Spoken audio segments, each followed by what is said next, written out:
voici venue la 6e semaine de Carême. Aujourd'hui, je voudrais te raconter l'histoire d'une princesse, Élisabeth de Hongrie. On croit toujours qu'être une princesse est follement amusant. Et c'est vrai qu'il doit tout de même y avoir des avantages. Peut-être, cependant, n'est-il pas si plaisant que cela de vivre dans un grand château. Surtout au Moyen-Âge, il devait faire glacial dans les immenses salles de pierre au plafond haut du grand château où demeurait Élisabeth, la princesse. Bien sûr, elle portait de très jolies robes, raffinées, qui lui allaient fort bien, car elle était belle. Une dame de compagnie la coiffait tous les jours.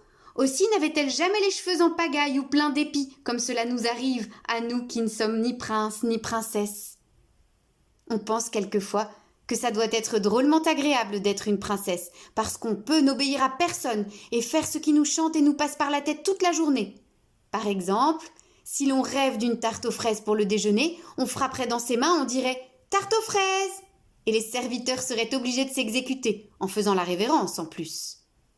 Mais, au fond, c'est précisément l'inverse. Élisabeth, petite princesse venue de Hongrie jusqu'en Thuringe, ne faisait quasiment jamais ce dont elle avait envie. Justement parce qu'elle était une souveraine et que régner, c'est servir. Élisabeth avait rencontré le ressuscité. Elle, qui était souveraine, avait regardé comment Jésus était roi. Et Jésus est roi en se mettant à genoux devant ses disciples pour leur laver les pieds, en donnant sa vie pour eux jusqu'à souffrir et mourir, afin de les aimer jusqu'au bout. Du coup, Élisabeth ne tapait jamais dans ses mains pour exiger la moindre tarte aux fraises, mais elle passait ses journées à essayer de servir ceux que Jésus aimait. Son mari, le prince Louis, aimait sa femme de tout son cœur. Ce qui ne lui plaisait pas, c'était lorsqu'elle se rendait seule à pied dans les ruelles sombres pour nourrir les pauvres. « J'ai bien peur, mamie, qu'il vous arrive un fâcheux incident. » Un jour, il la rencontra tandis qu'elle marchait ainsi toute seule. Elle semblait dissimuler quelque chose sous son manteau. « Qu'avez-vous là caché ?» demanda le prince Louis. La princesse bafouilla. Elle craignait que son mari la réprimandât d'être encore sortie, sans cheval ni escorte. « Des roses !» mentit-elle. « Oh, que c'était bête de mentir !» Elle se reprit courageusement. « Du pain, mon ami, pour les pauvres. » Elle ouvrit son manteau et il en tomba des roses.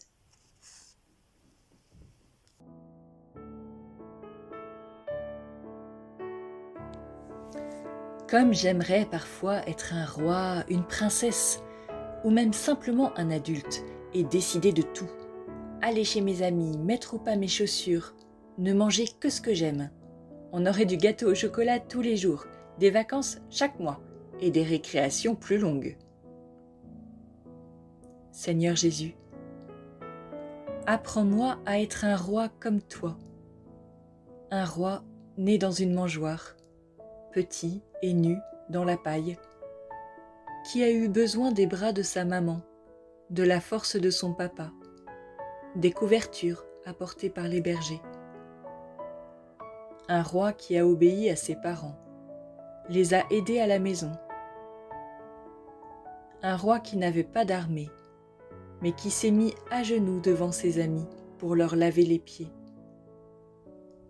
Un roi qui a accepté d'être abandonné et trahi par ses amis et qui a continué à les aimer.